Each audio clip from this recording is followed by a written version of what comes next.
Welcome to Diva Deep Cuts Season 2, where we'll be counting down the top 10 best unsung songs by the great divas of today and yesterday. I am your host, Ben, and I have spent countless hours curating these cuts just for you. So sit back, relax, and I hope you enjoy this as much as I do.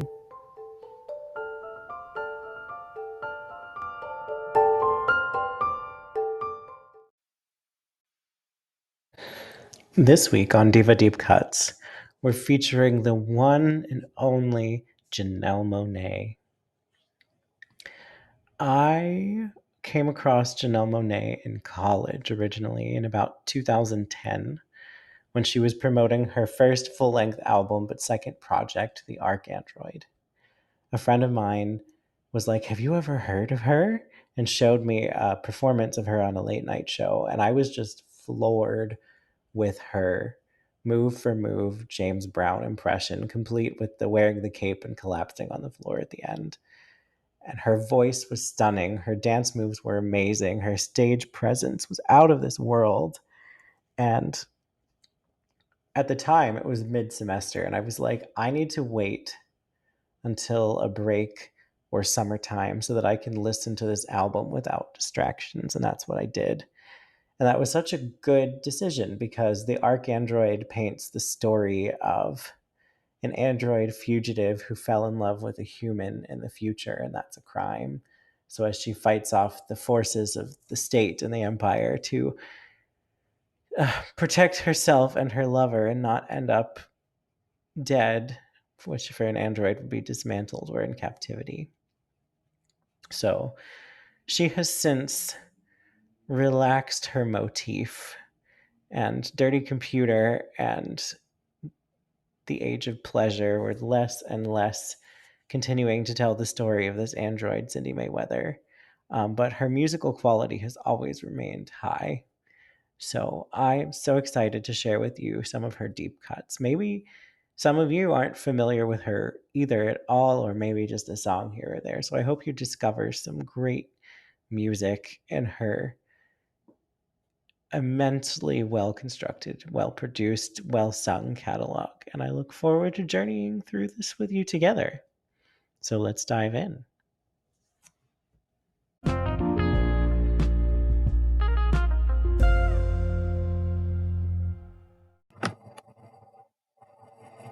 Number 10, Make the Bus from 2010's The Arcandroid. So this song is a collaboration with the psychedelic band of Montreal.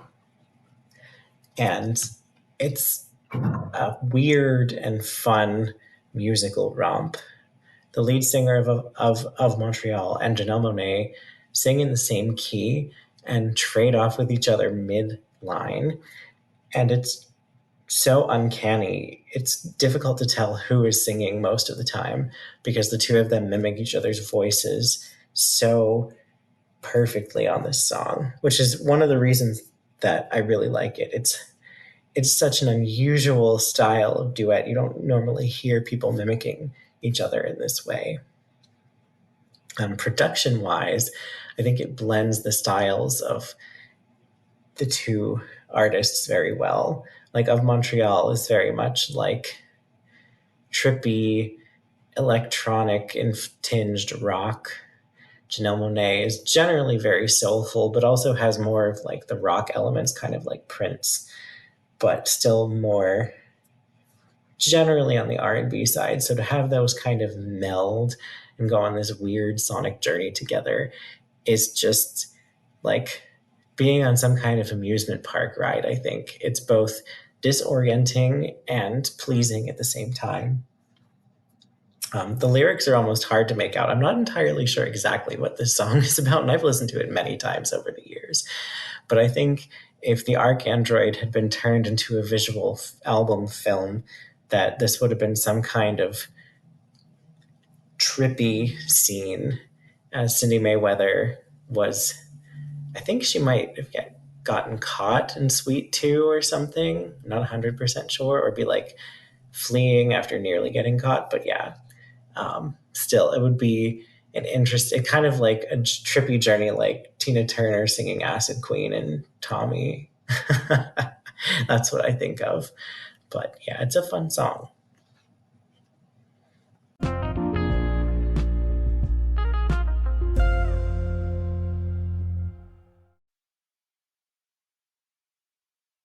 Number 9, Ghetto Woman from 2013's The Electric Lady. This song is a tribute to Janelle Monae's mother, who was a low income black woman living in the ghetto who worked multiple jobs and worked very hard for low wages to try to break out of a cycle of poverty and make a better life for her children. So this song is both for Monet's mother and for all the women just like her across the United States struggling to try to make it in a world where they're at the bottom of the privilege ladder, if you will. So there's so much energy and love infused into this song. And I don't hear the high tempo as a sense of urgency. I just hear it as energy, mimicking powering through the grind, getting closer and closer to having a comfortable, stable life with dignity. And there's so many different genres fused throughout as well. There's house keyboards. Again, we have Kalindo on the electric guitar. We have some like 70s percussion elements rather than drum machines. Like it all swirls around and around and around in like this bright and colorful spiral cloud of trying to reach higher and arrive. I also really like Janelle Monae's wrapped third verse where she tells the story of her mom and her family and how that love and support and striving allowed her to reach for her own dreams, to become a recording artist, to pursue being an artist but also an entertainment executive, to really make their dreams come true. And yeah, it's both sweet, but I love that it's an up tempo. Most other artists I listen to, when they record a song like this, it's often more of a ballad or something acoustic. And this is the opposite of that. It captures so much love and emotion and story, but it also never takes the pedal off the gas.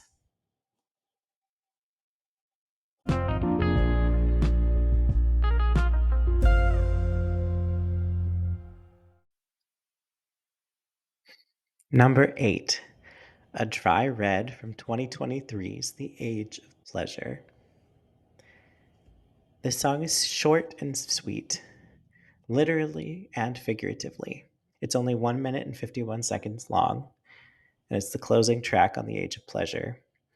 But it also has a light, summery, easy vibe. Janelle Monae has delicate vocals that are kind of like a hummingbird floating around. There's a delicate flute, just a little hook referring to the title about wine, and the song's called Dry Red. And it feels like the cool off at the end of the record. This whole record is like a sexy summer pool party, just very much a vibe. The songs all kind of transition and flow one into the other without stopping. Sometimes it's hard to tell when you've gone several tracks across this record, but it's not a bad thing. It's just such a chill vibe that she gave the world. They gave the world. Janelle uses both pronouns. Um, a lovely ode to summer sexy times. But this is like a landing point. Kind of like after being at the party with everybody and doing all these fun things, this is just like going back home and enjoying a summer evening with your lover privately. It puts a nice little cap on the record. So, I got it under time. My commentary is shorter than the song. Yes.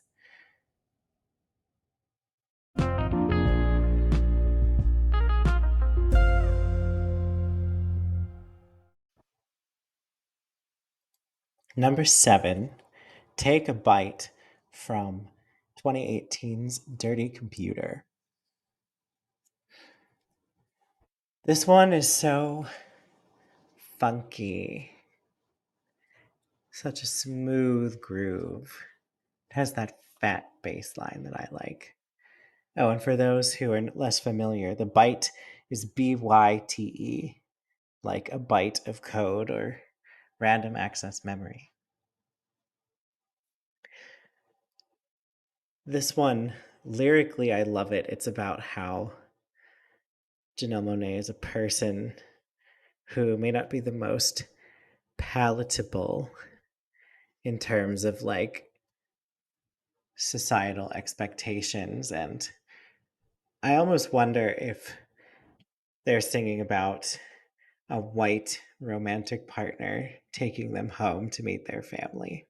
Not 100% sure, but gives me that vibe a little bit with the line, I'm not that kind of girl you take home to your mama, but don't know that for sure. I love that it has that kind of vibe about being direct, honest, and authentically oneself through the entire thing. There's also the bite part of it is fits in with the dirty computer emotion picture that goes with the album, where that's the song that is not Cindy Mayweather memory flashback clip when she's in the facility that she's in. Not to give away too much of the plot, but it's um, actually like filmed in present time of the events of the film while Cindy Mayweather is in the facility where she's being held captive. So, and like more spoilers, they're like the people running the facility are trying to erase or take BYTES bytes out of her memory to try to reprogram her mind to be more subservient. So, yeah, it's about scrubbing the mind of the dirty computers, those who don't fit in with narrow societal norms and expectations. Um, Genius.com also tells me that it's a play on words about Eve being the one to take the bite of the forbidden fruit. So it's we love a good double entendre here on Diva Deep Cuts. But yeah, this is a great cut that encapsulates the spirit of the Dirty Computer album in one song. If I had to pick only one to be like, this covers what is all covered on this album, it would be this song.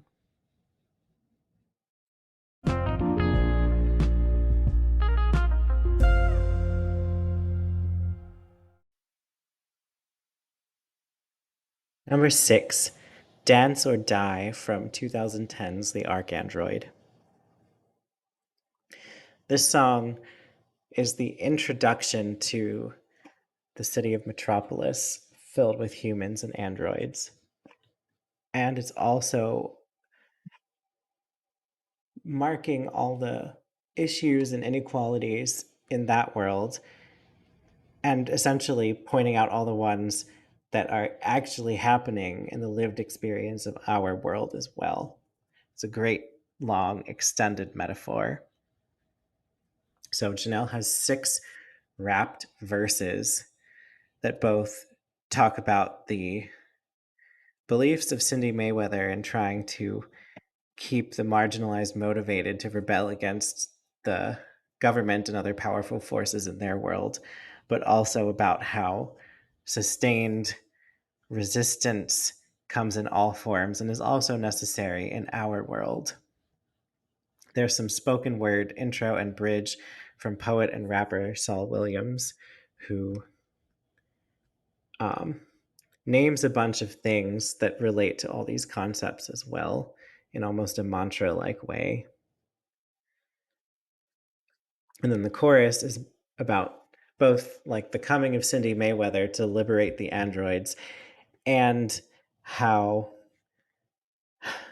those who are the most marginalized have the least to lose in terms of privilege. So, but they also have the most to contend with, and they need to keep dancing in order that they don't get stuck and don't get caught by the powerful forces that be. So I remember when I had that first listen through of this record on a school break, and this was the first song I heard that wasn't just the lead single Tightrope. I was just floored. I was like, what kind of journey are we being taken on? I am here for it and I am ready. I am ready to listen, learn, understand, and maybe be enlightened, and also to hear lots and lots of excellent music. So this one does not disappoint. I think it both brings all of these messages to light in a very beautiful extended metaphor and has a great musical soundscape that introduces Janelle Monae's style to the listener very well. So it just encapsulates all of that in a little over 3 minutes, which is just masterful, I think.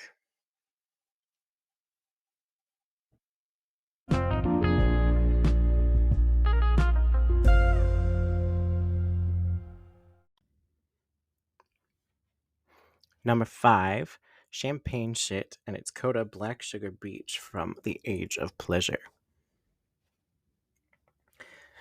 This is probably the song I find the most catchy on The Age of Pleasure. That I'll be a lottery tonight hook just gets stuck in my head because for some reason I feel like Janelle Monae used that line before, but I'm not 100% sure.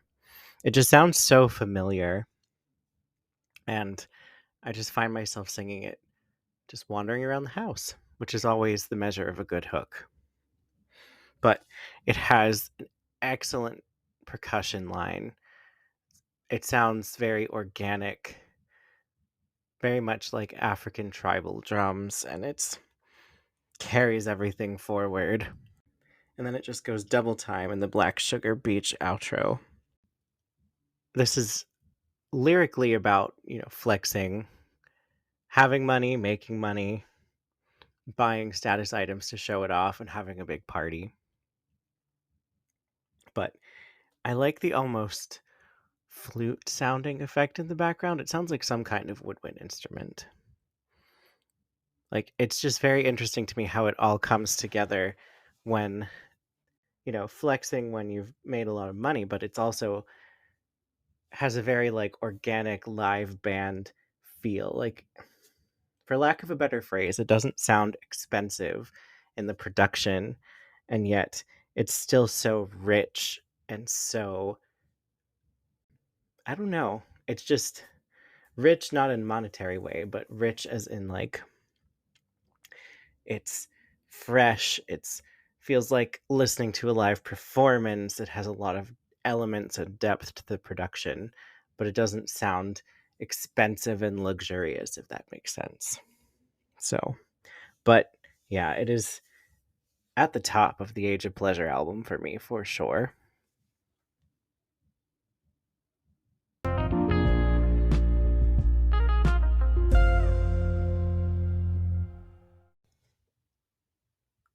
Number 4, Dorothy Dandridge Eyes from 2013's The Electric Lady, featuring Esperanza Spalding.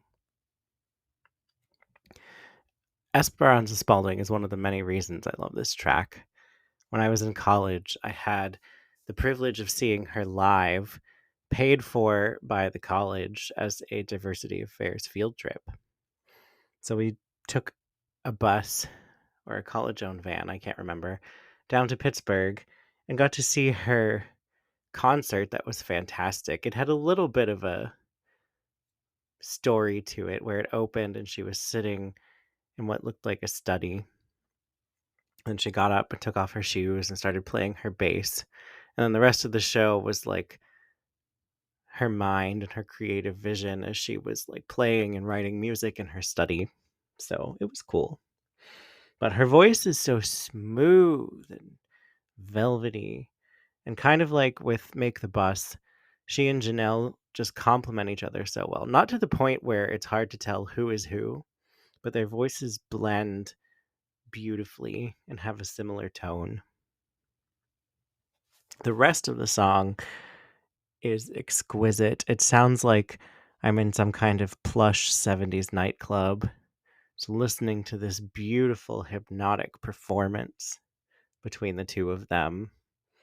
And they just trade off on the verses. They have light, intricate harmonies on the choruses. And then there's a little bit of a shakeup at the end. Like right as it's about to fade out, all of a sudden a guitar comes in and it shifts from like this plush orchestral 70s production to like an 80s rock moment with the guitar when more elements suddenly come in on the fade out. It's one of the few times that I don't mind the fade out, and also because the vocals have largely stopped. I think it's when the fade out includes vocals and it's like, but what do you do in live performance? Where do you stop? Whereas when it's instrumental, it kind of works a little better, I think, on the fade out, because then it's just the instrumental production lines just kind of fade away. But yeah, that's my favorite non-single from the Electric Lady by far. It's just so sophisticated, and I just feel so classy when I listen to it.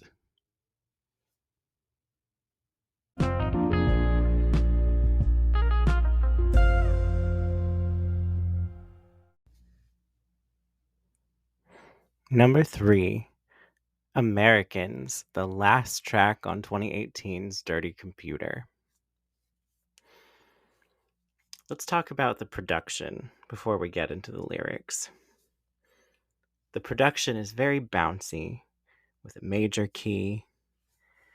It feels like the clouds have parted and the sun has come out. And it feels very optimistic and bright.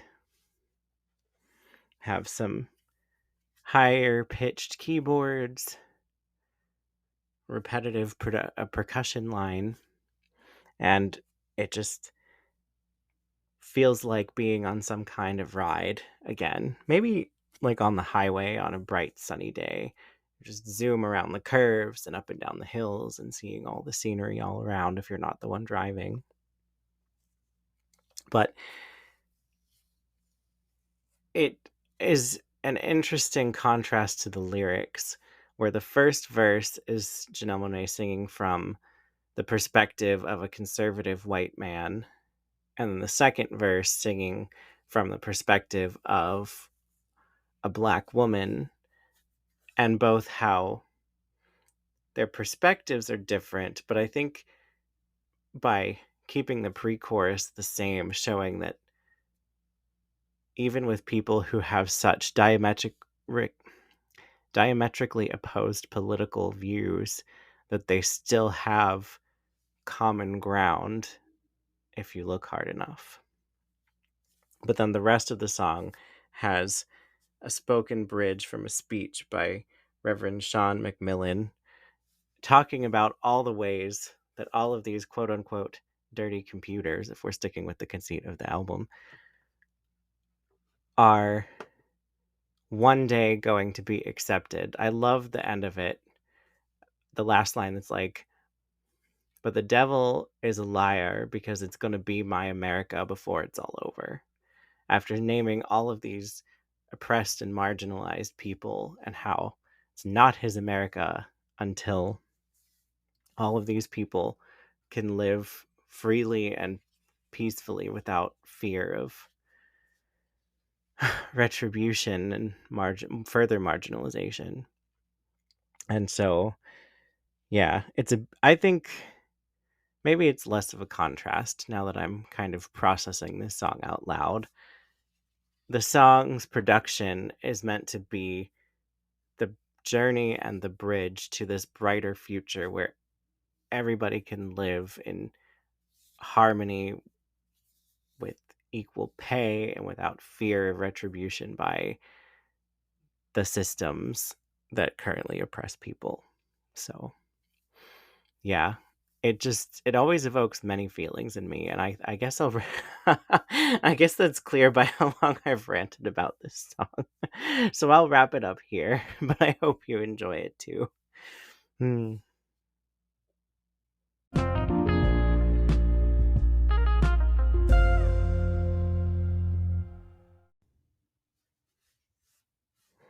Number 2, Sincerely Jane from 2007's Metropolis, The Chase Suite. Did you think this would end without doing anything from Janelle Monae's debut EP? This is really the only song to pick from that EP because tracks 1 and 4 are interludes and tracks 2 and 3 were both singles. So this is kind of it. But if I didn't like it, I wouldn't have picked it. And if I picked it just to include it and didn't like it that much, it wouldn't be number 2. So I think it's excellent. This closer pivots away from the opening act of the story of Cindy Mayweather, the android in Metropolis in the future, and focuses back on things that Janelle Monae has witnessed growing up in Kansas City, just of violence and people not having many avenues to build a life and career for themselves, or people making choices that close even more of those avenues. And it's set over a bombastic orchestral score with bright horns, soaring strings, all sorts of percussion effects throughout. And she shifts back and forth between chest belt and a more subdued performance on the verses. It's a striking song, and it's meant to draw parallels between the problems in Metropolis and the problems in our own world yet again. It does tie back in loosely to the Cindy Mayweather story at the end when it says 57821. It's time to come home now.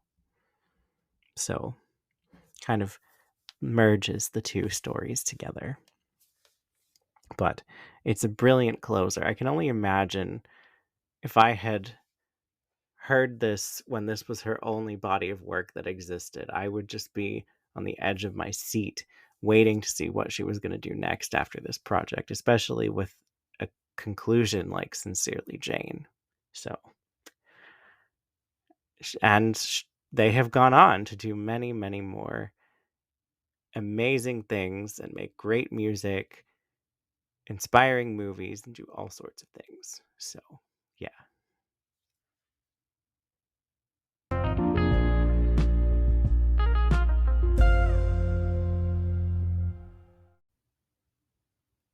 Drum roll, please. Number 1, Babapaya from 2010's The Arc Android. So this song is an 8-minute and 45-second orchestral suite. It has different movements, it has different time signatures, it's epic, it's dramatic, and it concludes the chapters of Cindy Mayweather's adventures and strife in the future before she jumps back in time to try to find her freedom and save her people. The lyrics are just poetry from beginning to end. Janelle Monae's vocal performance is top-notch. It's loose, it's open, it's cinematic. She has beautiful runs and melismas that are so controlled. There's a great live version of this with the Emory University Symphony Orchestra you can find out there from part of her album promotion cycle back in 2010. And it's just stunning because she sounds exactly the same live as she does on record. And this song is very long, so she has to be prepared. It's just masterful. I remember loving and being blown away by the Arc Android the first time I gave my listen through. But when I landed at the end on this track, I didn't think that it was possible to go any higher, but this track just blasted me off into outer space. let me review the switches and time signature and movements of the song. So it opens with this swaying swing beat. And then 2.5 minutes in, there's a time signature switch and the tempo picks up, and it's more like some kind of tango or other ballroom dance with some chanting background vocalists, heavy percussion.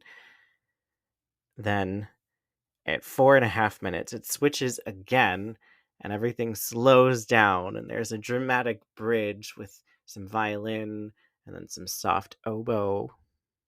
And then a minute later, at 5.5 minutes, we get our fourth time signature where it picks up again in a more standard, I think is just in common time at that point. There's some spoken word poetry over top of it, some climactic vocals of conflicted emotions, of reminiscing about her love of Anthony Greendown, and I'm speaking of Cindy Mayweather here, but that her freedom calls and she must go. And then the last 45 seconds at 8 minutes, it's just this slow tapering off instrumental outro. You can just imagine Cindy Mayweather stepping into some kind of device to travel back in time. She and Anthony Greendown are locking eyes as she vanishes off to a different time, and he's left behind. It's just beautiful, exceptional from beginning to end. And I knew it would be my number one right off the bat. The number one, again, was easy. It was 10 through 2 that were like, okay, I have to think about this some. But I knew this was going to be the top the moment I decided to do Janelle Monae this season.